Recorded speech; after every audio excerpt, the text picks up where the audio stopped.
In the city of Baina, the World Championship ceremony begins before a massive crowd and under the presence of the head of state, as the Prime Minister steps forward and introduces the two fighters, explaining that the winner will earn the right to face Princess Nashatania, the previous champion. As he speaks, a strange man interrupts the ceremony and declares himself, saying that his name is Aduret Mayor and that he is the strongest man in the world. With a mocking tone, he suggests changing the rules so that both fighters face him together. One of the participants immediately orders his followers to kill him, but Aduret strikes first, throwing needles that drop them to the ground one after another. The two official competitors step in to defend themselves and launch an attack, yet Aduret avoids their strikes and pulls out a belt packed with explosives, hurling it toward them. Smoke spreads through the air, and the crowd begins to shout that this must be magic. Aduret rushes the first fighter who nearly manages to grab him, but a hidden bomb detonates and shatters the man's arm. The second fighter collapses after Aduret hits him with poison needles. Aduret turns toward the president and the crowd and declares that they now believe he is the strongest man in the world, adding that he hopes the forces of good will choose him as one of the 6 braves, or else. His words are cut short as soldiers storm in, overpower him, and place him under arrest. He is taken away and imprisoned. Inside the prison, the Prime Minister confronts him and says that he has ruined an important world championship where the strongest fighters from around the world compete, and that he will not forgive him, promising severe punishment. At that moment, a young girl enters the cell and says that she has finally found him, asking if he is Aduret. She explains that she saw the way he fought during the championship and that she was deeply impressed. She reaches her hand through the bars and asks him to shake it. Surprised, he tells her that her request is strange, but agrees and takes her hand. She remarks that he must be nervous and afraid, but he replies that it is impossible, insisting that he is the strongest man in the world and cannot feel fear. She laughs softly and tells him she is glad she was able to meet him, then suggests that they talk for a while because she wants to know him better. He begins by introducing himself, saying that he is 18 years old and comes from a town called Wuro. He explains that when he was 10, he left to live with his master in the mountains, where he trained constantly so he could one day defeat the great monster. He says his master taught him to fight with only that goal in mind, and taught him that he must do anything necessary to reach it. She asks him why he calls himself the strongest man in the world, and he answers that it is simply the truth and cannot be denied. She points out that he has not yet defeated Princess Nashatania, but he replies that he wished she had appeared, and that he is stronger than her anyway. She responds calmly that there must surely be many people stronger than him. He tells her that there are certainly many strong people in the world, but none of them are stronger than him, and he says he is completely sure of that. He adds that the forces of good must already know this, and that he is doing everything he can to make the world, and the great monster itself, recognize that he is the strongest man alive. He then asks her what happened at the championship. She tells him that the fight was held again the previous night, but that the winner was easily defeated by the princess because of the injury Aduret caused him. She then asks why he keeps insisting that he is the strongest man in the world. He answers that if he truly is the strongest, then he will certainly be chosen as one of the 6 braves, and that this is the reason he came to the championship. He then asks her if she knows the story of the Princess of the Flower. She replies that of course she knows it, saying that everyone does. She explains that 1,000 years ago, when the great monster first appeared, it attacked villages and slaughtered people, then split itself into other monsters that continued the killing. All the soldiers were eventually defeated, and the people lost hope and accepted their fate, until the Princess of the Flower appeared and sealed the monster in the western part of the continent. She warned, however, that the monster was not dead, only sealed, and that one day it would return. When that day came, 6 chosen warriors would carry her power and would be able to seal it once more. Aduret continues, saying that those 6 must prove their strength in the World Championship before the people, the president, and the minister. He explains that the monster's first return was 700 years ago, when 6 braves defeated it, and the second was 300 years ago. He adds that since many monsters have begun appearing again, the chance of the great monster returning within a year is high, and that this means there is very little time left before he must be chosen as one of the 6 braves. She asks him if he knows the knight Hatora. He replies that he has heard of him and knows he is one of the greatest archers in the world. She tells him that Hatora, along with several of the strongest knights from around the world, has been killed, and that the monsters are now hunting and eliminating powerful fighters who could have become candidates for the 6 braves before the great monster returns. Aduret responds that if they could not defeat the smaller monsters, then they would never have been able to defeat the great monster. She continues by telling him that the prisons here are heavily guarded, and warns him not to attempt to escape, saying that this is the safest place for him, at least until he has fully recovered. He questions her, asking how such strict guards allowed a maid like her to slip inside and reach him. She laughs and tells him that she has to leave before the guards become suspicious. He asks her that if she sees the princess, she should tell her that she will surely be among the 6 braves, and to let her know that he will be fighting alongside her. She agrees and leaves the cell, and Aduret notices that his hand carries the scent of apples, but he does not dwell on it. The next day, the Prime Minister sentences him to life imprisonment, and Aduret is transferred to an underground prison in the desert. Inside his new cell, he notices a sword and an apple, and realizes that they must have come from the princess. He spends his days in confinement trying to fill the emptiness, training whenever he can and counting the days in monotony. After a long time, when his body has fully recovered, he thinks to himself that it may finally be time to consider escaping. At that moment, the great monster awakens, the sky turns red, and its roar echoes across the world. In the prison, a light appears before Aduret, and the mark of the flower forms on his hand. He hears the voice of a girl shouting at the guards as she approaches the prison, announcing that she is Princess Nashatania and that she has been chosen as one of the 6 braves. He realizes that she is the same girl who visited him in his cell. She raises her staff, and Aduret's sword splits into countless blades, tearing the prison apart. She tells him that, as she promised, they will fight together. He escapes with her and finds her already preparing the horses. They ride off and manage to evade the guards. As they flee, she asks him where they should go next. He tells her that they will first head to his hideout, and then travel to Greenbrier, at the far edge of which lies the land of the great monster, explaining that the rules require them to gather at the entrance to the monster's domain. When they reach Aduret's hideout, he gathers several bags, and they continue their journey without delay. As they move on, they realize that the soldiers have given up and are no longer pursuing them. Along the road, they pass fruit and vegetable sellers, and Nashatania takes food from them without paying. Aduret steps in and pays on her behalf, then asks if this is her first time seeing orchards and farmers. She answers that it is, explaining that she thought fruit came prepared on plates because she had been isolated from the outside world. He remarks that this is exactly what he would expect from the Princess of Baina. They decide to rest for a while,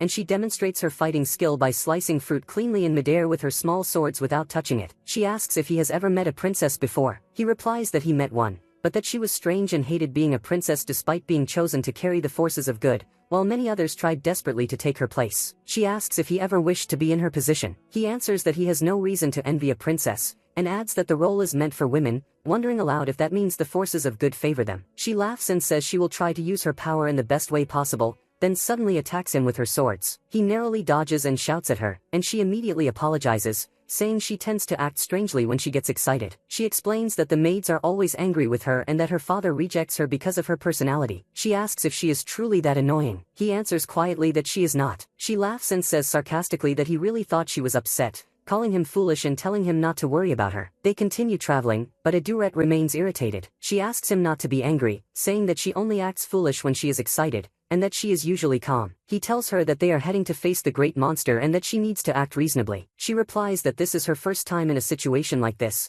and that being with someone like him is new to her. He becomes embarrassed and says nothing. That night, they make camp, and she asks him if he knows about the war that happened in Baina 6 years ago. He tells her that he was training in the mountains at the time. She decides to explain, saying that her father was accused of causing the civil war, leaving him as nothing more than a puppet with no real power, while the Prime Minister took full control of the country. She says her mother and older brother left, leaving her as the only remaining member of the royal family nearby, while their relatives live far away. Aduret interrupts, saying that they likely want to avoid another civil war. She agrees and continues, saying that she wanted someone she could speak to as an equal, someone she could be honest with, and that he is the first person she has been able to speak to in that way. He tells her that he is only cooperating with her because she is his comrade as one of the braves. He throws her a blanket and tells her that the night air is cold, and that sleeping outdoors on hard ground will be difficult for a sheltered princess. She laughs and tells him not to worry, explaining that during the civil war her father decided to execute her, before she entered the championship and became a bearer of the forces of good. She says she escaped and spent a long time on the run,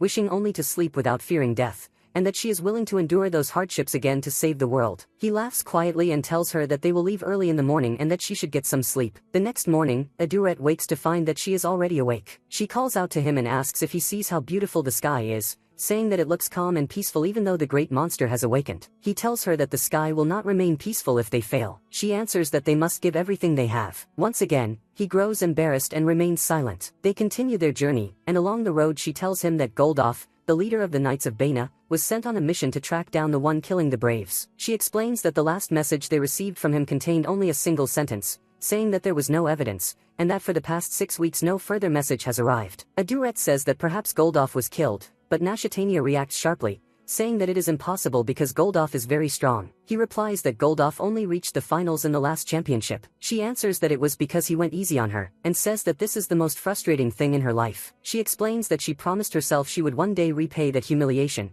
which is why she always hopes he is still alive. She adds that he is strong, though still young. Aduret responds that they are both 18 years old, and that he does not think the difference is significant. He then asks her if there are other victims she believes were killed. She mentions the Princess of the Sun. Aduret reacts in shock, saying that he heard she was powerful enough to destroy enemy castles with rays of sunlight. Nashitania replies that she was indeed strong, but too old to be chosen as one of the braves, meaning her killer was likely not targeting her as a candidate. Aduret reassures her that they will eventually find the one responsible, and that they will have to face him. When they reach the bridge, Aduret tells her that beyond it lies Gwynbear, and beyond that, the land of the great monster. He says the most important thing is to hurry, since it took them 10 days to reach this point. As they enter the city, they see people fleeing in panic. Aduret warns Nashitania that the enemy could attack at any moment, explaining that they want to eliminate them before the braves can gather, and that one of the 6 was killed this way. She is surprised, and he tells her that his master taught him everything about monsters, past battles, their weaknesses, and even their likely movements. He notices fear in her expression and calls out to her, but she is lost in her thoughts. He keeps calling until she responds, then asks why she is afraid. She tries to answer but cannot speak. He tells her not to be afraid and to smile, then makes clumsy gestures until she laughs. He explains that this was the first thing his master taught him, to laugh when fear or tension takes hold. She tells him that he must have been trained by a great man. Suddenly, they encounter a man and woman fleeing with their daughter. They tell them that monsters are chasing them, and that the others could not escape. Aduret orders Nashitania to move, thinking to himself that they are likely the real target, but that the villagers still need to be saved. When they reach the village, they find monsters attacking the people. Aduret tells her that he will distract them while she kills them. He throws a bomb at the first monster, and as smoke spreads, she cuts it down with her swords. She then notices someone fleeing in the distance. A monster lunges at her, and she freezes, unable to move, but Aduret steps in and kills it. He tells her that she is impressive and says he cannot believe this is her first battle. She replies that the credit belongs to him, and that without his help she would have died. She asks if he told her to stay behind him because it was her first fight. He answers that he only told her to stay where she belonged. She shows clear relief and tells him that from now on she will try to be useful to him. They check on the villagers, and one of them tells Aduret that there is a girl they could not save. Aduret tells Nashitania to prepare so they can rescue her, but she stops him, gripping him tightly. She tells him they cannot do it, that the two of them cannot save everyone. She says they must continue forward, because they must choose between saving individuals and defeating the great monster. She explains that their main mission is to stop it, or all humanity will die, and that they must move on to meet the other braves. Aduret agrees, but the moment she releases him, he runs toward the village, shouting that defeating monsters while saving people is what will make him the strongest man in the world. Nashitania tries to follow him, but monsters attack the villagers and block her path. When Aduret reaches the city, he finds many monsters already dead and notices that they were killed by bullets. He continues searching for the missing girl and eventually finds a white-haired girl holding a gun, trying to save the remaining dogs. She tells him that the monsters only kill humans and orders him to run. She then notices Aduret standing there, visibly tense as he struggles to find his words, and he asks her if she loves dogs. She replies that she loves dogs and does not love humans. He answers that he loves both and steps closer to her. She immediately raises her weapon and demands to know who he is. He notices the mark of the 6 braves on her and introduces himself as Aduret Mayor, telling her that he is also one of the 6 braves like her. She responds by giving her name, Free Me. He asks her to lower her weapon, but she refuses and fires a shot at him. He dodges the bullet and, angered, asks what she is doing, telling her that he is on her side. She answers that this is exactly why she is asking whether he intends to kill her. Meanwhile, Nashitania finishes off the remaining monsters, but her horse collapses and dies, leaving her saddened by its loss. She hears the sound of hooves and assumes it is Aduret, but instead she sees Goldoff approaching. He bows before her and apologizes for arriving late, saying that he came to help her. She objects, reminding him that she was chosen by the forces of good and that he cannot act as her protector. He shows her the mark of the 6 braves and says that he will protect her even if it costs him his life. She tells him that now they are both among the 6 braves, making them comrades who must protect each other. He insists that she is still a princess and must not be harmed. She then asks if he has discovered anything or learned new information about the one killing the braves. He replies that he could not reach her, but that he has reliable information. He says that the killer is a girl with white hair and a gun, and that her name is Freemy. In the village, Freemy looks at Aduret and says that she has heard his name before, calling him the coward from the Bana Championship and saying that people describe him as vile. He replies that using every possible method to kill is not cowardice, and that he is not a cowardly fighter. She asks where the one traveling with him is, and he answers that Princess Nashitania of Bana was with him, but they became separated. Freemy tells him to inform everyone with him that she is Freemy, the Princess of Gunpowder, and that she will kill the great monster alone. She adds that she will not stand in his way, lowers her gun, and runs. Aduret chases after her, noticing that she is fast and skilled in evasive movement. He manages to catch her with difficulty. She says she cannot believe someone was able to catch her and asks why he is chasing her. He snaps at her, saying she is being foolish, because she cannot defeat the monster alone and the 6 braves must fight together. She tells him that if he wants proof she can do it alone, she can show him now. He draws his sword and asks why she insists on fighting alone. She answers that if she fights with the others, there is a chance she will be killed. He asks why she believes that, saying they will all fight together. She tells him that if he wants the reason, he must fight her first, and if he does not want to, he should leave now, because if she tells him the reason, he will kill her, and that he must decide. He sheathes his sword. She tells him she hopes they never meet again and runs. Aduret takes a breath and throws a bomb at her. As smoke spreads, he rushes in and manages to steal her bag of bullets. He tells her that he will go with her, and that now she must decide whether to kill him with the single bullet she has left or do nothing,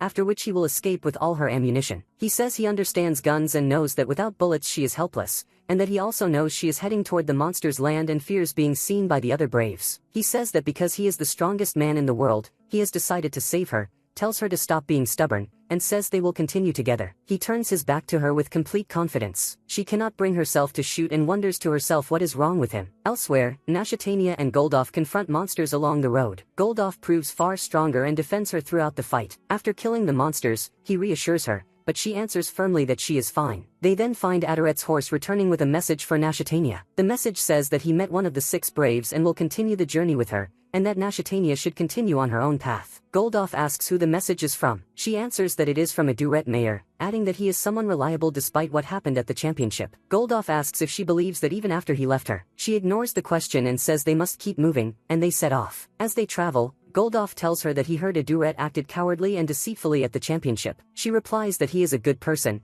that she is glad she left the palace with him, and that she has never met someone so mysterious. She adds that she feels happy when she manages to annoy him. Goldoff tries to respond, but no words come out. On another path, Aduret attempts to speak with Freemy, telling her that he does not know what happened to make her this way, but that he is determined to protect her. She tells him to be quiet and keep walking, saying that he irritates her when he talks like that. He changes the subject and says his master told him that guns were invented 30 years ago and were too weak to kill monsters, then asks whether someone created a special gun for her or if it is because she is the princess of gunpowder. He adds that this is the first time he has heard of her and asks where her country is. He looks at her and demands answers, asking if she thinks he is foolish. She tells him that he is reckless, foolish, and uncontrollable. She asks him why he does not return to Nashitania if he is worried about her. He answers that he is not interested in Nashitania and that he cares about Freemy more. She says she never believed Nashitania was truly chosen, and that she expects nothing from any of them. He objects, saying that Nashitania lacks experience but is still a capable fighter. She then asks him that after the mission ends, he should fight her, but gently, telling him not to kill her, and saying that wounding her would be enough. They arrive at the area closest to the monster's land. Aduret tells her that the red color covering the ground is the monster's poison,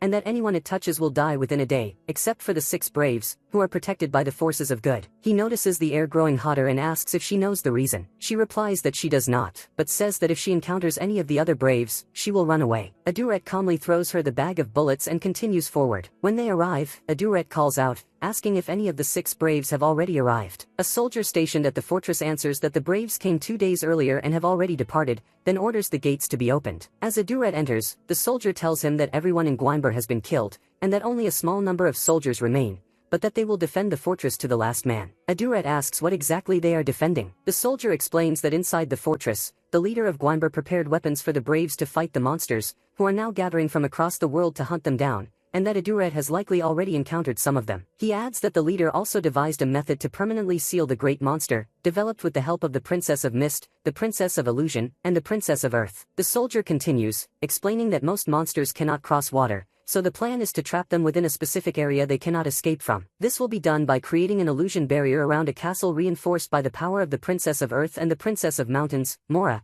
who is one of the 6 braves. He tells Aduret that once the braves have gathered, they should send a signal, and he will go to the castle to activate the barrier. However, if the fortress falls before the braves can assemble, they will instead send the signal to them, and one of the braves will need to go to the castle and activate the barrier. He explains that activating it requires placing a sword into its designated slot, placing a hand on the control panel, and giving the command to activate it. Aduret interrupts him, saying that this is the soldier's mission and that he will be the one to carry it out. He extends his hand, and the soldier shakes it, thanking him and promising to do his best. They set out once more, and the soldier tells them that if they continue without stopping, they will reach the meeting point in 3 hours. Along the way, Aduret says that Mora and Nashitania will already be there, and that it will be difficult to pass without being noticed. Freemy tells him to be quiet, saying she is thinking about what she will do, because if she meets them, they will fight. Aduret replies that they are meant to be a single team and must unite to defeat the great monster. She tells him that he is a strange person. He answers that he does not know whether that is meant as praise, but that he will help her regardless. She suddenly stops and asks if he is a good person. He replies hesitantly that maybe he is. She yells at him, saying that it makes her want to kill him. At that moment, someone attacks Freemy, and Aduret steps in to save her. They realize that the attacker is Nashatania. Aduret shouts, asking what she is doing. Nashatania orders him to get away from Freemy, saying that they must kill her. Goldoff joins the attack, striking at Freemy, but Aduret blocks him. Nashatania attacks again,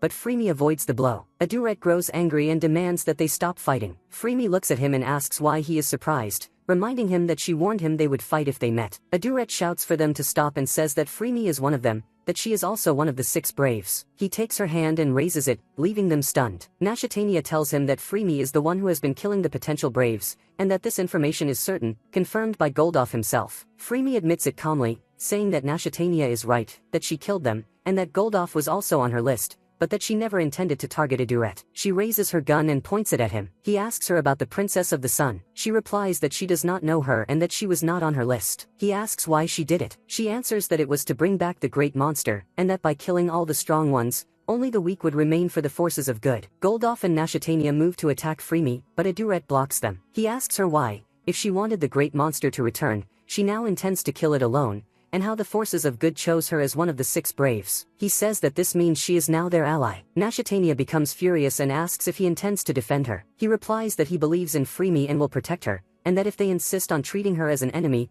then he will stand with her. Goldoff prepares to strike Aduret, but Nashatania orders him to stop and says that if this is Aduret's decision, then she will follow him. Aduret tells Freemy to lower her gun and says that no one will kill her. She answers coldly that this is only for now, and warns him, then lowers her weapon. Nashatania tells Freemy that she does not trust her, but that she trusts Aduret. Freemy responds by mocking her, asking if she really trusts such a foolish man, and calls her naive. They decide to continue forward, and Goldoff takes out a map. Aduret asks if he has a map of Gwaimber. Goldoff replies that he does, explaining that he traveled the entire continent while searching for the killer of the braves. Aduret asks about the horses, and Nashatania answers that they died during the battle with the monsters. As they prepare to move, Aduret tells Freemy that he saved her life and asks if she will thank him. She ignores him and walks ahead. Nashatania catches up to Aduret and remarks that it seems the two of them have grown close in the last 12 hours. She comments that Freemy is very beautiful, and says that he seems like the type of man who likes saving girls who appear helpless and finds happiness in doing so. She walks past him and leaves him behind. Goldoff stops in front of Aduret and asks how he convinced the princess. Aduret replies that he knows he is helping someone who was killing the braves, and that Goldoff himself was on her list, but insists that he knows what he is doing. He adds that Goldoff is probably worried about his bond with the princess, then tells him not to worry, saying that what he is thinking is not true. He laughs and adds that he spoke a lot with the princess during their journey, and that she relies on Goldoff, telling him to protect her. Goldoff replies that he is the only one who can protect her and walks away. They travel in silence until flying monsters suddenly appear, carrying explosives and throwing them toward the castle. They rush to stop them before the fortress is destroyed. Nashatania asks Freemy if, as the Princess of Gunpowder, she knows what is happening. Freemy replies that she has no information. Monsters then surround them from all sides. Nashatania orders Goldoff to attack, but one of the monsters sends a signal, and their numbers rapidly increase. They fight together, defeating the monsters one by one. Nashatania tells Aduret to head to the castle and protect the guards. He runs toward it while the others cover him. When he reaches the castle, he finds a guard lying on the ground and tries to help her, but she tells him to hurry inside, saying there is no time. He reaches the door and finds it locked. He asks her for the key, but she gives no answer, so he blows the door open. As he enters, mechanical figures attack him, and the wounded guard transforms into a monster and escapes as thick fog spreads through the area. Aduret presses deeper into the castle and reaches the sealing chamber, where he finds the seal already activated. He hears the voices of Nashatania and the others arriving and asking if he activated it. He answers that he did not. Only then do they realize that they have been sealed inside. Goldoff tries to stop the barrier and pulls the sword from its place, but nothing changes. Aduret attempts to interfere by using ancient magic described in one of the old texts, but his efforts fail as well. Nashatania strikes the control panel and breaks it, yet the barrier remains active. At that moment, a small girl appears and asks why everyone is shouting. When she sees Goldoff, she says that he is the man she met during the race, then looks at Nashatania and recognizes her as the Princess of Baina. She turns to Aduret and asks who he is. He asks how she entered the sealed area. She answers that she is Shamit, the Princess of the Swamp. Aduret is surprised to realize that she is one of the 6 braves and introduces himself as Aduret Mayor, saying that he is the strongest man in the world. Shamit replies that she thought she was supposed to be the strongest. He answers that she was the strongest in history, but that was before his time. She says she understands and remarks that he must be mad, then states that the most important thing now is to kill Freemy. Aduret and Nashatania stop her. Shamit demands to know why they are interfering, pointing out that Freemy is known as the killer of the Braves. A calm woman's voice interrupts them, introducing herself as Mora, the princess of the mountains. She greets Nashitania and Shamit, saying it has been a long time, and urges everyone to lower their weapons so they can think clearly. Another voice joins in, saying that they have finally gathered. Mora introduces the speaker as Hans Humpty, one of the 6 Braves, whom she met the day before. She explains that this creates a problem, because there are now 7 of them, while the forces of good only choose 6 Braves. Aduret asks everyone to reveal the mark of the flower. Each of them bears it. Mora concludes that one of them must be an enemy, since it is impossible for there to be more or fewer than 6. Nashitania suggests that the forces of good may have chosen 7 this time, but Aduret rejects the idea. Hans laughs and tells them not to overthink it, saying that the truth is simple: one of them is a fake, and that person is their enemy. They decide that Aduret and Hans will go outside to explore the forest. As they walk, Aduret asks Hans where he comes from, saying that it is the first time he has heard his name, and asks what he used to do. Before Hans can answer properly, they realize that the path has led them back to the same place. They return to the fortress, where Nashitania greets them and asks if they found an exit. Aduret tells her that there is no hope and that the illusion barrier must be stopped. He notices that Freemy has been tied up and looks at her with concern. She tells him there is no need for pity. Aduret asks Mora if she has learned anything. Mora answers that her book does not explain how to cancel the barrier, but it mentions 2 possibilities. The first is that the one who activated the barrier is the only one who can cancel it. The second is that if the person who activated it dies, the barrier will disappear on its own. She adds that the one who activated it must be human, and that when the barrier was activated, all of them were already inside, since no one can enter or leave afterward. This means the one who activated it is among them. Shamit rushes forward and says it must be Freemy, insisting that she has been connected to the monster from the beginning, and that killing her will make the barrier vanish. Aduret objects and says that he believes Freemy is on their side. Mora interrupts and suggests that they introduce themselves again, explaining that she cannot clearly remember everyone. She asks each of them to explain what they were doing before they met, saying that any detail might help reveal who the imposter is. Aduret begins by introducing himself as the strongest man in the world and talks about his upbringing. Hans mocks him and asks how many times he has already said that he is the strongest. Mora looks at Aduret seriously and asks what that statement truly means to him. Shamit cuts in and calls him foolish, saying that he actually believes he is stronger than her. Nashitania looks embarrassed, and Aduret also grows awkward, saying that those words simply express who he is. Hans laughs again. Mora asks who will speak next. Nashitania steps forward, but Hans mocks her, asking who she is. Goldoff becomes angry and tells him that Nashitania is the princess of Baina, and that someone like Hans has no right to speak to her that way. Nashitania introduces herself, followed by Goldoff. Mora then introduces herself and says that she knew nothing about the barrier until she arrived here, that she had only heard of it, and that no one explained the details to her. Shamit introduces herself next, speaking proudly about her achievements and her power, and adds that Mora often scolds her for using that power on trivial matters. Aduret realizes that if Shamit is the fake, defeating her would be extremely difficult. He asks her if she met Freemy before. She answers that she did, and that Freemy tried to kill her but failed. Hans then introduces himself and says that he works as an assassin. The atmosphere immediately shifts, and doubt spreads among them. One of the 6 Braves being a killer shocks them. Hans replies calmly that the Braves are those who can defeat the monster and intend to defeat it, and asks if anyone can deny that he qualifies. He says the world is not as ideal as they imagine, explaining that many influential figures from their countries hired him to assassinate certain people. He continues that when the monster first appeared, he was nearby, and the first thing he did was meet the head of state in this land. He says he negotiated with him, offering to kill the monster in exchange for payment. The offer was generous, so he took the money, hid it, came here, and met Mora. Goldoff asks him if the head of state was the one who told him about the illusion barrier. Hans answers that he was not. He says the head of state only told him to visit the fortress, but he ignored that instruction, and that Mora was the one who explained the barrier to him when they met. At last, Mora turns to Freemy and tells her that it is her turn, warning that staying silent will only worsen her situation. Freemy answers calmly, asking if it can truly get worse than it already is. Mora reaches out and removes the covering from Freemy's head and eye. The sight leaves them stunned. A horn is revealed, and her other eye is not human, but that of a monster. Freemy explains that she was born from a union between a beast and a human, created with the purpose of eliminating the Braves. She says her father was human, though she never knew him and does not know why he took part in this plan. She was raised among monsters, who built a castle for her as the Princess of Gunpowder, and trained her to become strong. When the time came, they sent her out to carry out their plan. She says she believed in them, and although her appearance is human, she always considered herself a monster, believing the great monster to be a magnificent existence. Mora asks what caused her to change. Freemy replies that if she explained it, they would not believe her. Aduret interrupts and reminds Mora that she said only a human could activate the barrier, meaning Freemy could not have done it. Hans counters that Freemy is standing inside the barrier with them, and since the barrier repels monsters, she can do anything a human can. Freemy adds that perhaps Mora herself is lying. Shamit and Nashatania object, saying that they share the same information and are certain of it. Aduret thinks to himself that if he does not speak up, they may begin to suspect him, but that his priority is to convince them of Freemy's innocence. Freemy tells them that she is not the fake, and that is all she will say. Shamit demands to know why they are hesitating, insisting that Freemy is the imposter and that killing her will resolve everything. She even offers to torture her until she confesses. Hans stops her, saying he is certain Freemy is not the fake. He argues that if she were, she would have killed Aduret earlier, before coming here, leaving only 6 braves and improving her situation. Aduret protests, saying she would never have been able to kill him. Freemy calmly replies that she had many chances, as he walked ahead of her and she carried a gun with a bullet. The others mock him, and he responds awkwardly,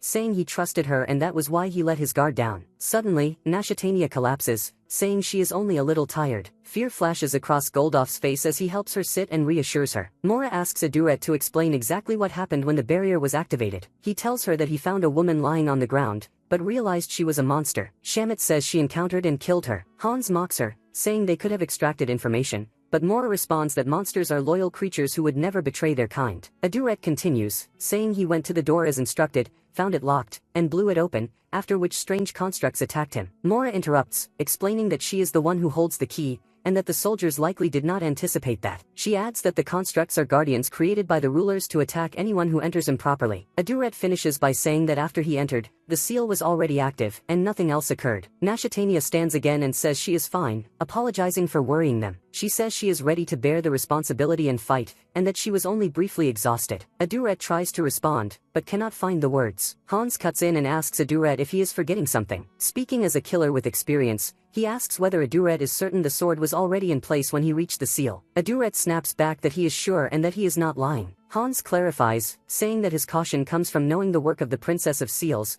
who created the barrier. He explains that her doors and seals function in unusual ways, that some doors never close once opened, and others even change position. He points out that this door did not close after being opened, and asks how someone could have entered before Aduret activated the barrier, and then had the door closed again, only for Aduret to open it later, when there is no other entrance. Aduret grows tense and insists that there must be another explanation, suggesting that someone could have entered from underground, activated the barrier, sealed the passage, and escaped. Hans asks if all of that could have been done in the few seconds before Aduret arrived. Aduret answers that one of the princesses must possess a special ability capable of such a feat. Mora responds calmly that this is impossible, explaining that the seal covers the entire structure, and just as the door did not close once opened, the same would apply anywhere else. She adds that the constructs that attacked Aduret were designed specifically to strike the first person who enters improperly, meaning that if someone had entered before him by force, they would have been attacked instead. Aduret raises his voice, losing control, and insists that one of the princesses must have the power to do something extraordinary. Mora tells him that while any of them could destroy the seal by force,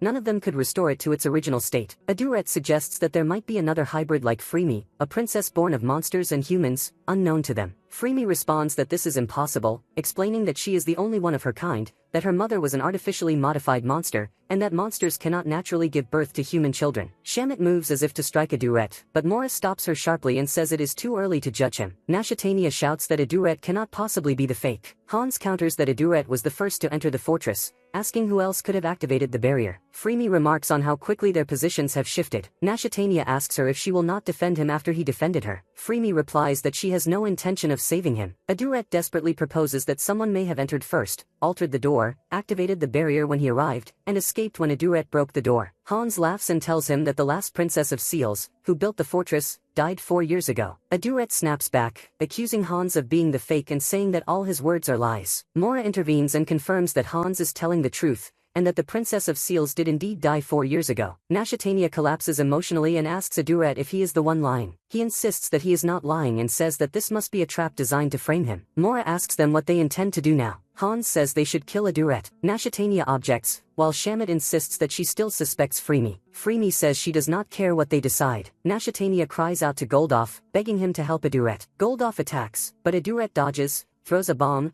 drags Freemy away, and injects her with a needle, warning them that it is lethal and that if anyone comes closer, he will kill her. They retreat and Aduret moves toward the exit, throws another bomb, and escapes. Hans manages to strike him with his sword, wounding him as he flees. Aduret traps the path behind him with explosives and forces his way onward. He realizes that no one will believe him now. Dizziness overtakes him, but he forces himself to stay conscious, telling himself that he must stop the bleeding and remove the sword, because Freemy could wake up at any moment. His strength finally gives out, and he collapses. Back inside the fortress, Mora says there is nothing they can do for now, since they do not know Adorette's traps or methods, and that they must wait until morning. Hans objects and declares that he will kill Freemy. Mora stops him and tells him to show his mark. She points out that the flower is still intact, which means Freemy is still alive, because whenever one of the 6 braves dies, a petal of the flower disappears. Adurette dreams of himself as a child, speaking with his sister while telling her that his friend is training to fight monsters. She tells him that he should train as well. He answers that he does not like fighting. The dream shifts to the day he went to the mountains and asked his future master to train him. The man refused and asked why he wanted such training. Adurette answered that he wanted to kill all monsters, including the great monster, to reclaim what he had lost. The master told him that nothing ever returns,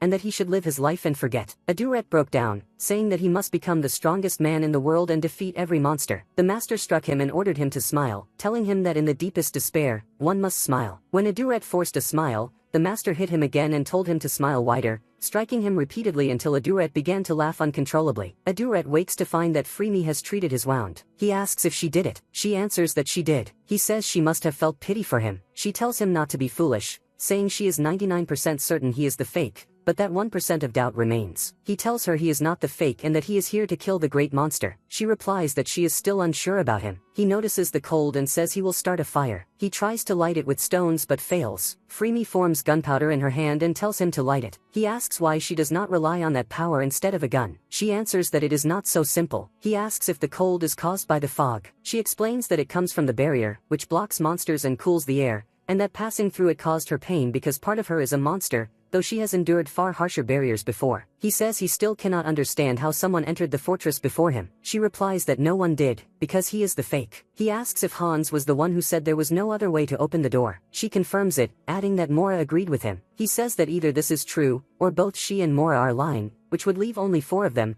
something that is impossible. He tells her they must think together. Anyone among them could have activated the barrier. The moment he opened the door, the barrier activated at the same time. At that moment, Goldoff, Nashatania, and Freemy were fighting monsters, while Mora and Hans were heading toward the fortress. He asks where Shamit came from, and whether she could have entered indirectly using her power. Freemy replies that Shamit's power is direct, and that she fought her before. She can destroy, but she cannot repair. Adurette says that this means there are at least 2 enemies, one among the 7 inside the fortress, and another who slipped in earlier and activated the first barrier. He adds that both must be working with the monsters, since the monsters attacked the fortress with explosives to draw everyone there. She asks why identifying the fake among them matters so much. He answers that it is so they can all suspect him and kill the strongest man in the world. She tells him that she still does not believe him. He ignores her and continues, saying that more important than identifying the fake is discovering who the 8th person is. She asks if he thinks he can do that alone. He wonders silently if he can uncover the truth while facing the remaining 5. He asks Freemy if she will help him. She refuses. He laughs. She asks why he is laughing when his situation is so dire. He replies that it is because he is the strongest among them. He says the situation is terrible, but in despair, he must laugh. He tells her that he can prove his innocence and uncover the truth. She calls him arrogant. He answers sharply that it is not arrogance but willpower. He admits that he does not know who the 8th person is,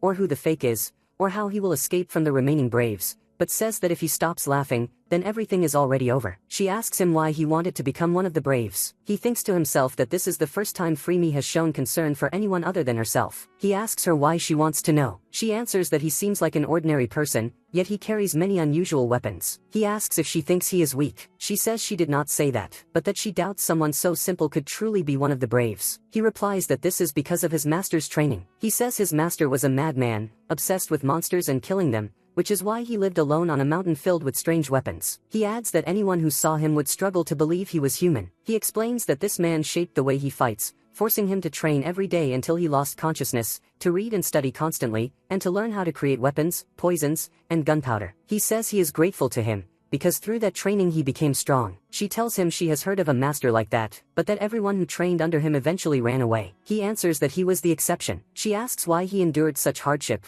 saying that something serious must have driven him that far. He tells her that when he was a child, a monster came to his village. It treated him and his friend kindly and calmly said it had come to speak with one of the elders. The next day, the village elder gathered everyone and announced that the village would belong to the great monster and its allies. He said there was no hope that the 6 braves would defeat it, and that it would be better to submit. The villagers refused. The monster then ordered the elder to kill any who objected and present their hearts as proof of loyalty. She asks if the monster had 3 wings. He answers that it did. She tells him that this monster is one of the rulers of the monsters, and that it was the one who forced her mother to act as she did. She asks him to continue. He says that his only friend died protecting him, and that his sister died so he could escape. He was the sole survivor. He adds that his master later told him that his friend and sister were the reason he became strong, because he believed in them and their sacrifice. His master taught him that a man does not become strong for revenge, but because he believes in something. She tells him she envies him, because he has something he believes in. She says that the monster who raised her, trained her, gave her the gun and the power of the princess of gunpowder, abandoned her. She says she loved that monster and all her monster companions, believing they loved her as well. She had a dog she cherished, and she does not know where it is now. She explains that once she became strong, she killed many for their sake, believing she had to work harder than any monster because she was special and looked human. She says that Shamit was sent after her to eliminate her as the strongest warrior, and that she barely escaped. She admits she made a mistake by telling Shamit her name, and that she fled back to her mother, who tried to kill her for failing her mission. The other monsters she considered friends showed no concern for her. She ran away, saying she will never forgive her mother, not because she tried to kill her, but because she treated her like a tool and pretended to love her. She says killing her is not enough, and that she must destroy the great monster that deceived her into serving it. When she does, she will tell her to regret abandoning her. She asks him why he never doubted her. She says that if he were not the fake, he should have suspected her, because she is the most unpredictable among them, and that this is the main reason she suspects him. He replies that he helped her and shared his story, even though he never told it to Nashatania, because she is like him. He says she was betrayed by those she trusted and lost her family, and that he does not want to see her as an enemy. He becomes embarrassed and quickly adds that she should not misunderstand him,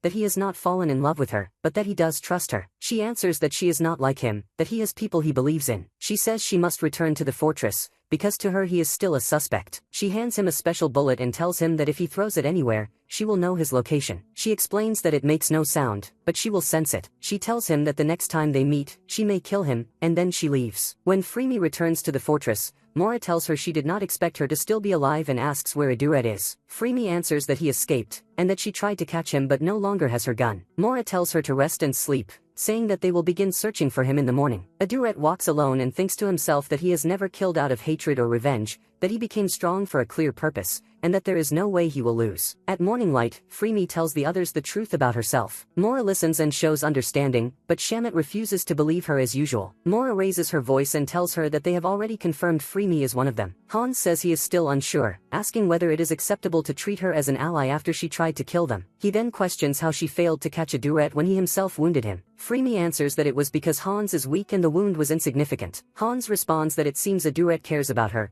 pointing out how he defended her when Shamit suggested torturing her. He asks if she also cares for him. Freemy calls him an idiot. Hans continues, saying women are unpredictable and often act against their own words. Mora orders him to be silent. Freemy then asks Mora what she felt when they decided Aduret was the fake. Mora replies that she was not surprised, believing Aduret was only trying to recruit her, and that once they concluded he was the fake, she understood why he defended Freemy. Goldoff interrupts, saying the priority is deciding what to do about Aduret and how to reach him. Hans says that all of Aduret's weapons are inside the fortress, and that he never fights without them, so if they wait, he will return. Freemy objects, saying that waiting without a plan is foolish, since they are trapped as long as he remains inside the barrier. Mora decides to split into teams. She says she will go with Freemy, Nashatania will go with Goldoff, and Hans and Shamit will remain in the fortress to kill Aduret if he returns. Shamit complains that she dislikes waiting. Mora tells her to switch with Freemy. Shamit objects again, saying she dislikes walking. Mora orders her to stay in the fortress. As they prepare to leave, Hans mocks Freemy and asks if she can even kill monsters. She replies that she kills them easily. He laughs and asks what she would do if her mother said she was sorry and loved her. Freemy answers angrily that she would know it was another lie. Hans responds that as a killer,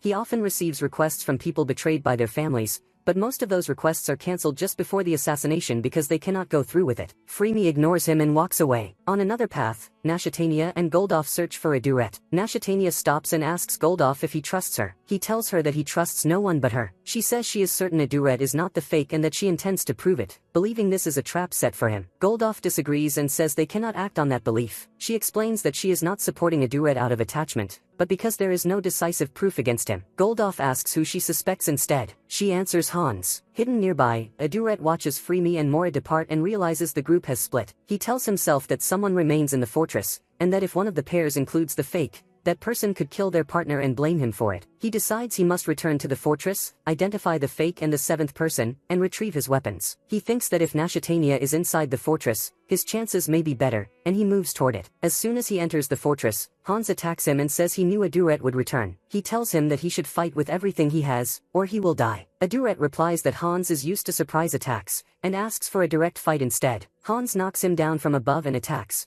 but Aduret avoids the blow and throws a bomb. Hans knocks it aside and laughs, telling him not to repeat the same trick. He charges and strikes Aduret. Aduret manages to rise, counterattacks, and throws a needle. Hans dodges it, closes in, and disarms him. Hans binds him and tells him that his plan was not bad, pretending to be one of them and trying to turn them against each other, saying that if he had not been there, Aduret might have succeeded. Aduret tries to speak, but Hans cuts him off, saying that he knows he will claim he is not the fake, and that it is pointless, because he lost the moment he took Freemy hostage. Hans says he expected more intelligence from him, then asks who he is working for. Aduret answers that he has no answer, because he is not the fake. Hans asks if his mother is sick, or if someone took his lover hostage. Aduret replies that he has no family and no lover. Hans laughs and says that means no one will mourn him when he dies. At that moment, Aduret pulls a hidden thread from his clothing, and a bomb detonates. He tries to escape, but the gas from the explosion affects him as well. Hans catches up and attacks, striking him, but Aduret manages to slip free and run, surprising Hans by still being able to move after inhaling the gas. Hans pursues him and continues his assault. Aduret throws his weapons aside one by one, removes his trick belt,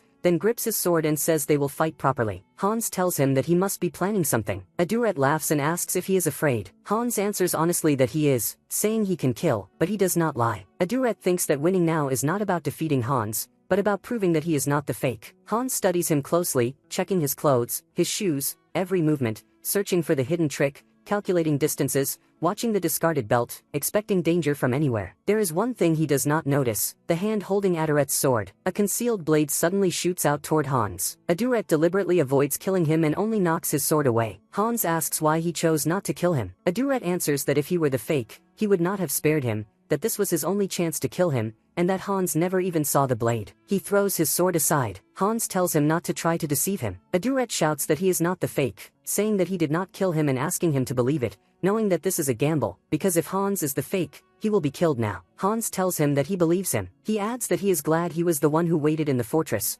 because if it had been someone else, they might have been fooled. Then Hans attacks again and declares that he is the fake. Aduret reaches for his belt, but Hans appears to stab him. Aduret realizes he is still alive, that the blade did not truly pierce him. Hans explains that this is the art of illusion, making someone believe they have been stabbed. He says he does not trust words or actions, but the reaction people show when facing death. He explains that if Aduret were the fake, he would have panicked the moment Hans claimed to be the fake, but instead his expression showed that he thought he had lost a bet in his own mind. Aduret says that this is the first time he has learned that a dying person tells the truth. Hans replies that he knows this because he is a killer and has seen it many times. Aduret thanks him for that disturbing lesson. Hans tells him to put his belt back on and prepare himself, saying that from now on they are allies. He apologizes for doubting him, admitting that he always found him strange, especially when he defended Freemy. He then says they are back where they started, asking who the real fake is. Elsewhere, Freemy and Mora reach the place where Aduret had been. Mora says that Freemy was telling the truth, because Aduret clearly camped there. She asks if Freemy knows which direction he escaped. Freemy replies that she does not, noting there is no blood and no footprints, suggesting he may have climbed through the trees. Mora says that Aduret must have planned everything carefully. Freemy answers that they simply need to search everywhere. Mora says they should think together before moving. She asks if Freemy truly does not know what Aduret's trap was from the beginning. Freemy asks if this is an interrogation. Mora replies that it is not, but after what happened the previous night, they must be cautious. She says they are not doubting Freemy, but she must still be careful. Freemy answers that she knows nothing about his plan,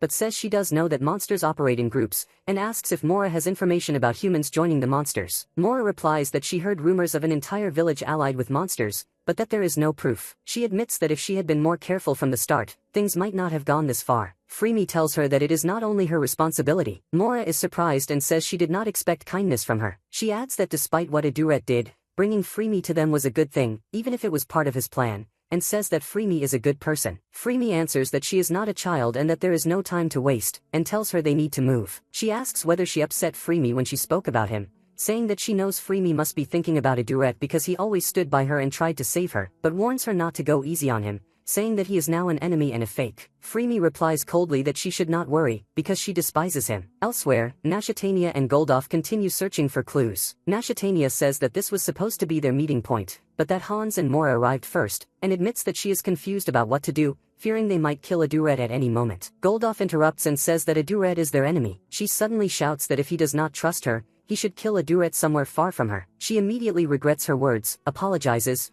and says she cannot believe she raised her voice at him. Goldoff asks why she believes Aduret instead of him, even though he has spent more time by her side, and asks what Aduret truly means to her. She replies that Goldoff is the one not focusing, that they are in the middle of a battle, their comrades are in danger, and the world itself is at risk, so she cannot remain calm. She says Aduret is their comrade, and that while she understands Goldoff's feelings toward her, this is not the time for them, nor is there time to deal with his jealousy. Goldoff apologizes and admits he was not thinking clearly. She tells him that he is still only 16, but that she trusts him, even if she feels they still do not fully understand each other. Inside the fortress, Hans searches for exits or clues, while Aduret sorts through his weapons, choosing which ones to take. Hans asks if he has anything that can detect lies. Aduret snaps that all his tools are meant for killing monsters. Hans asks how, if Aduret is not the fake, someone else could have activated the barrier while leaving the fortress intact. Aduret suggests it could be an ability of one of the princesses. Hans replies that Mora said such a thing is impossible. Aduret answers that perhaps Mora does not know everything,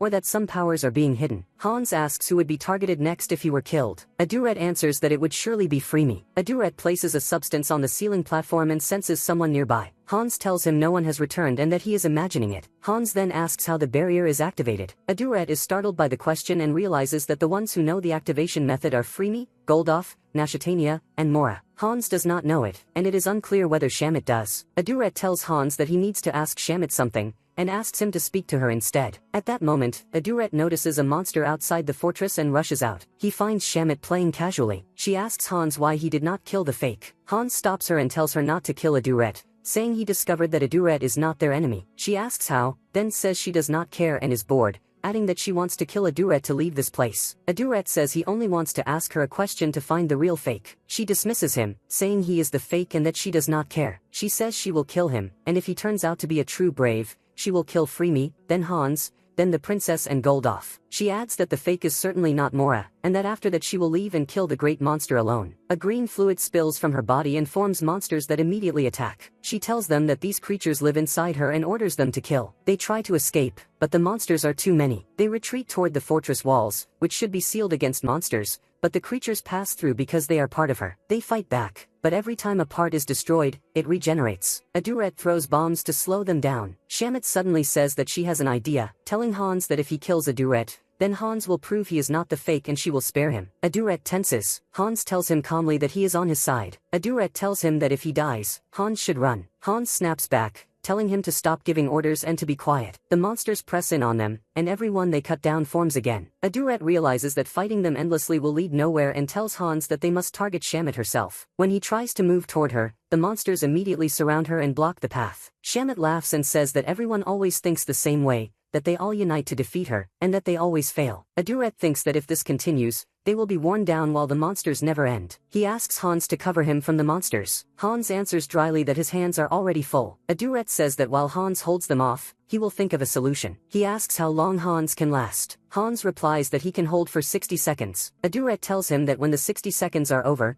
he must charge Shamit without hesitation, and that he will be right behind him. Aduret searches through his tools and scatters gunpowder over the monsters, then ignites it. Shamit looks at him in surprise and calls him impressive. When the 60 seconds pass, Hans charges forward, and Aduret follows, surrounding him with explosions and needles that tear through the monsters. Hans forces his way toward Shamit as new monsters attack him, and Aduret orders him not to dodge but to keep moving, supporting him from behind. Hans reaches Shamit and strikes her. The monsters vanish at once. She struggles to rise, but they bind her and leave her unable to move. They return to the fortress, and Aduret asks Shamit if she knows how to activate the barrier. She answers that no one ever told her. Far away, Freemy senses the disturbance through the sound of Shamit's monsters and heads toward the fortress with Mora. Mora reassures her, saying that Shamit cannot possibly lose, and that Hans is with her. By the time they arrive, Aduret and Hans have already left. Hans tells Aduret that he knew Freemy was the one who let him escape. Aduret says that he needs to speak with Freemy. Hans warns him that Freemy is dangerous, and that now that Aduret is proven innocent, she is the main suspect. Aduret rejects that,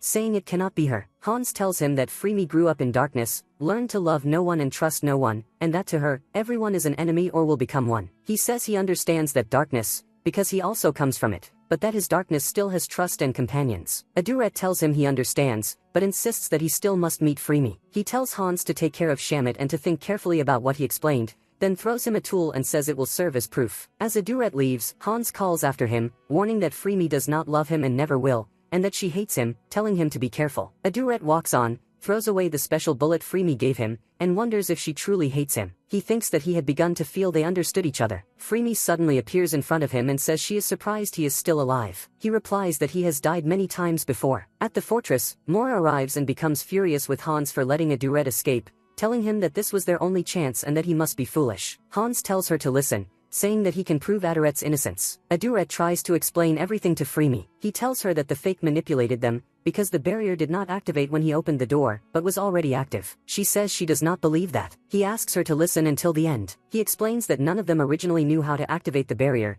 and that the one who taught them was the soldier in the fortress. If that soldier was working with the fake, then he lied to them, and there must be another method to activate it. He says that she, Mora, and himself learned the method from that soldier, while Nashitania and Goldoff did not, nor did Shamit or Hans. That means all of them relied on the soldier's words, and if he lied, none of them could know the truth. He explains that the plan was for the soldier to deceive them, while the monsters attacked the fortress to draw everyone there. Then the fog appeared, but it was not the barrier itself. He assumed someone had activated it, but it was only the fog. In the confusion, they all tried to stop the barrier and ended up activating it themselves. Because he was the first one inside, he became the one blamed as the fake. Freemy asks if that means Hans is the fake. Aduret answers no, saying that the fake simply used Hans's knowledge of doors and seals to guide the suspicion. She asks him why he trusts Hans. He answers that he fought him, and that instead of killing him, Hans chose to believe him. She says that even so, there is a flaw in his explanation. She tells him that princesses can use the power of good, but each has limits, and that only one princess has the ability to manipulate fog, the same princess who helped create the barrier. She explains that creating artificial fog on the scale of an entire forest would take more than 15 minutes,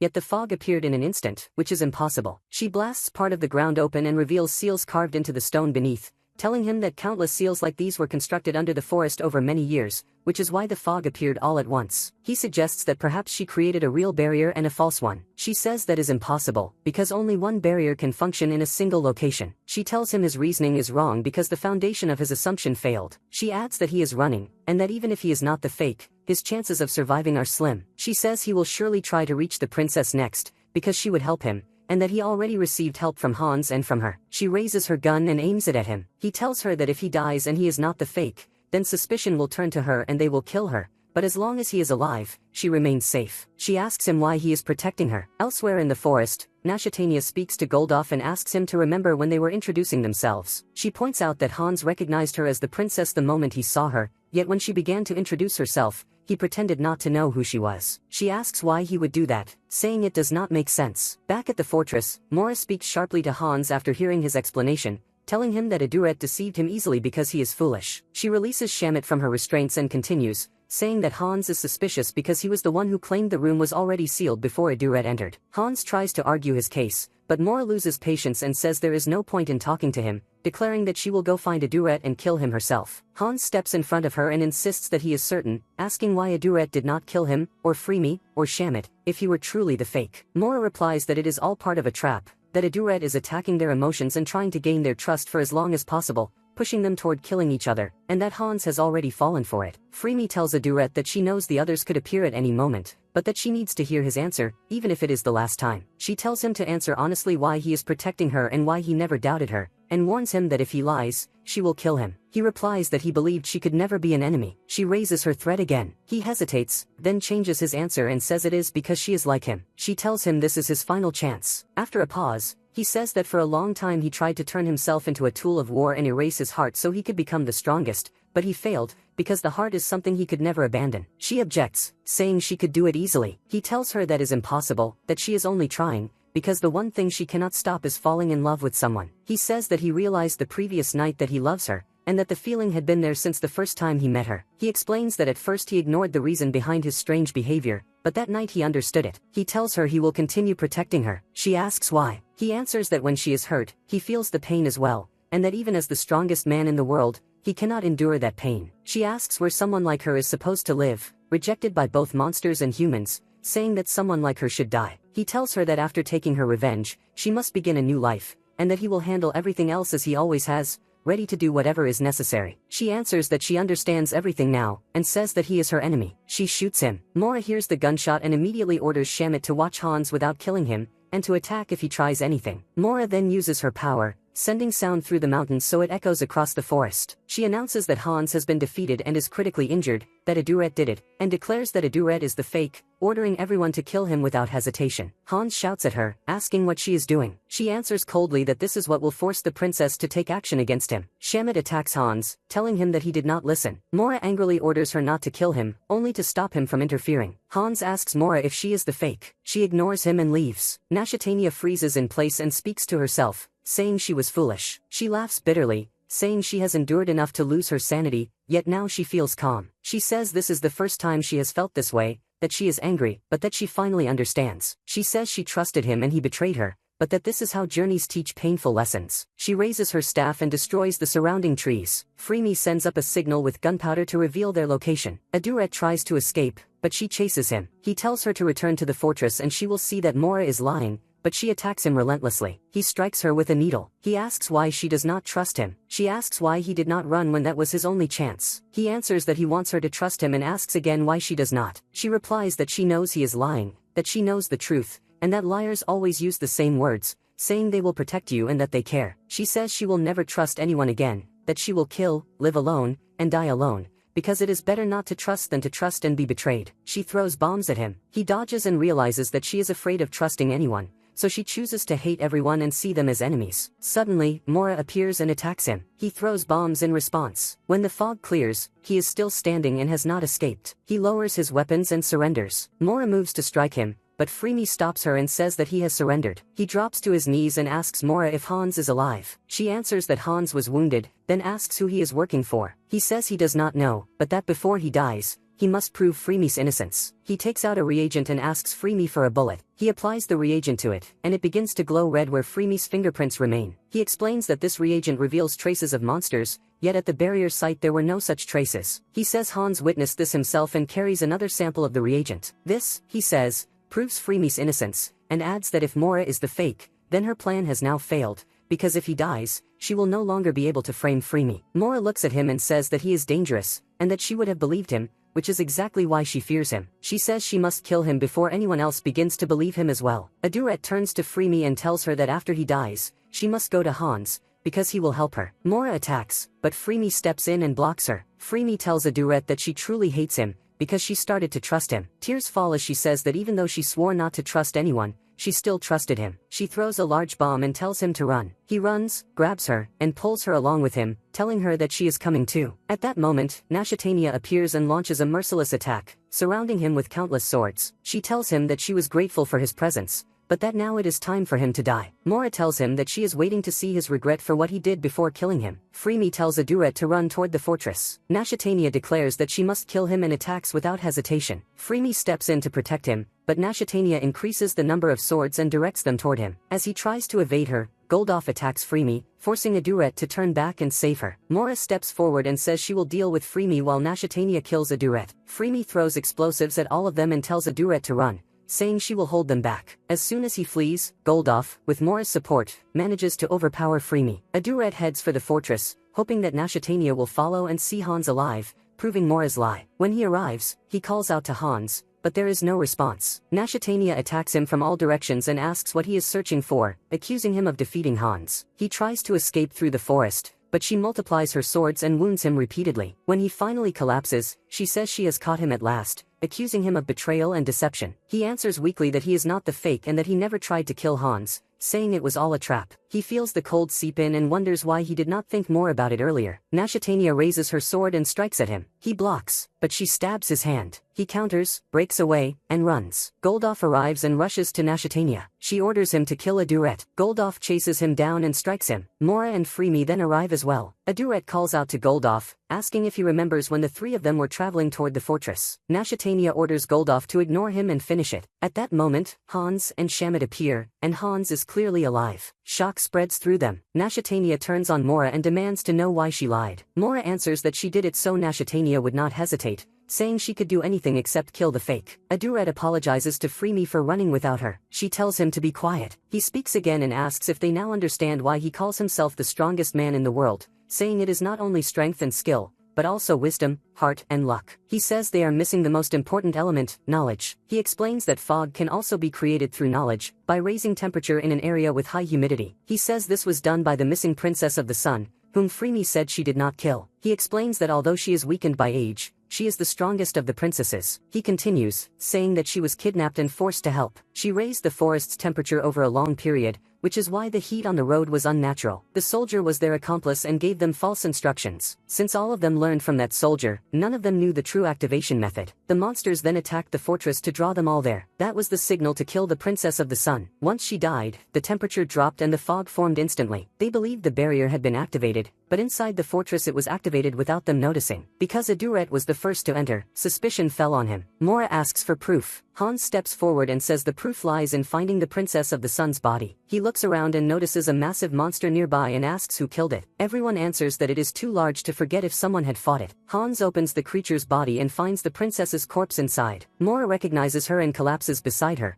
saying that everything must have been planned this way. Freemy objects, saying that if this were the truth, Aduret could have said it from the beginning, since they almost killed him several times. Mora admits she was wrong and says Aduret is certainly not the fake. Aduret smiles faintly to himself, realizing that luck had favored him, because he had not known the princess's body would be there. Shamit then asks who the fake really is. Aduret looks toward Mora, and Nashatania asks Freemy to take care of him. She then turns to Mora and asks if she understands her position. Mora asks what the proof is. Nashatania answers that there is no direct proof, but that Mora is now the only remaining suspect. Aduret thinks to himself that he is certain Freemy, Hans, Nashatania, and Shamit are not fakes, and that it is hard to imagine someone like Goldoff being one either. Shamit interrupts and says that it cannot be Mora, explaining that she and Hans found something in the fortress. She says she dug beneath the ceiling platform. Hans shouts at her not to take credit, saying it was his idea. She responds that she was the one who actually dug and found it after great effort. Aduret tells them to stop arguing and explain. Hans says that the one who built the platform was extremely careful and placed the activation and cancellation method beneath it. According to the inscription, to activate the barrier, the sword must be removed and the stone slab destroyed, which summons the barrier. He asks who destroyed the slab. Shamit answers that the slab was already destroyed when she arrived,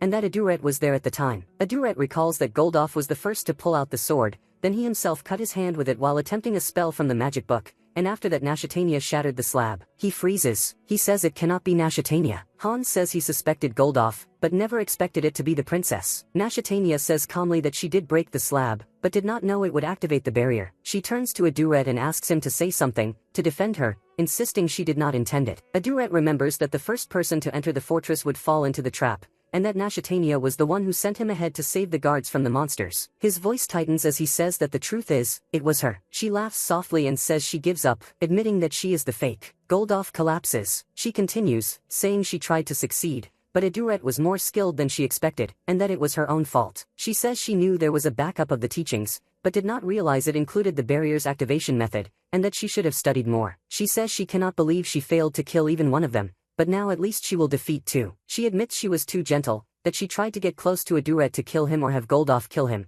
but failed because she thought he was foolish, only to be proven wrong. She adds that she expected Hans to be difficult, and that he ultimately exposed her. Mora asks why she did all of this. Nashatania replies that she grew tired of always asking for help and being protected. Goldoff says that he always helped her. She answers that if he had followed everything she said without hesitation, she might have told him the truth. Shamit asks why she wanted to kill them. Nashatania replies that she seeks true peace between humans and monsters, and that for that to happen, the great monster must return. She says she must kill them, and that if they help her, she can persuade the great monster not to slaughter humanity, because she loves both humans and monsters. She says there will be risks, but not many, and that only a small number will die, about 50,000. They are stunned by the number and by how casually she speaks of it. Aduret orders them to attack. When they strike and sever her head, her body dissolves into mud, and the scent of apples spreads through the air. Mora recognizes the smell as a powerful monster technique. They hear Nashatania's voice echo, apologizing to Goldoff and saying he cannot stay with her. She tells Freemy that they can understand each other because she is half monster. They rush after the voice, while Freemy remains with Aduret. Aduret collapses and says weakly that he doubted everyone except her,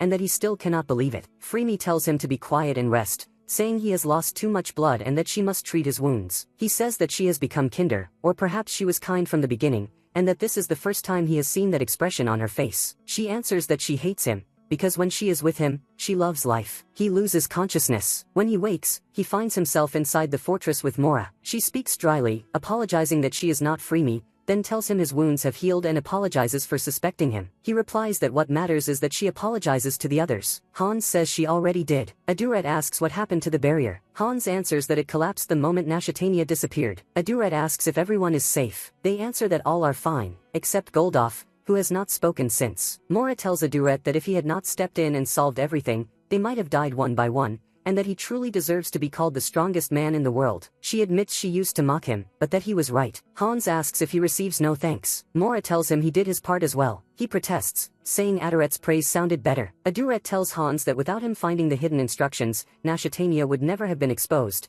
and that he has never met someone so reliable. Aduret leaves the fortress and finds Freemy. When she sees him, she looks surprised, then tells him to go away, saying she is sorry that his favorite girl turned out to be fake. She then speaks more seriously and says she does not know how to deal with him. He tells her there are two things he needs to know. First, whether she will fight alongside them or continue alone. She answers that she has given up on going alone and will fight with them. He then asks if what she said before was true, that she feels alive when she is with him. She looks away and admits quietly that it is, unfortunately, true. He takes her with him and they return to the fortress, where the 6 heroes gather. A distant female voice interrupts them, apologizing for arriving late. Aduret asks why she is here. The woman says it has been a long time since they last met. Freemy reacts sharply. The woman apologizes for not introducing herself and says she is Lornia, the Princess of Blood, and one of the 6 heroes. Shock spreads among them as they realize there are 7 again. At that moment, the chief of Gwaimber arrives alive, revealing that the soldier had lied. He says he heard everything that happened and is relieved they survived, then reports that around 2,000 monsters are moving toward the land of the great monster and will arrive within hours. Lornia suggests retreating. Shamit immediately refuses, saying she can kill them all alone. Mora agrees with her, saying the greater the danger, the more exciting it is. The chief asks why there are 7 heroes. Aduret says discussion will gain them nothing,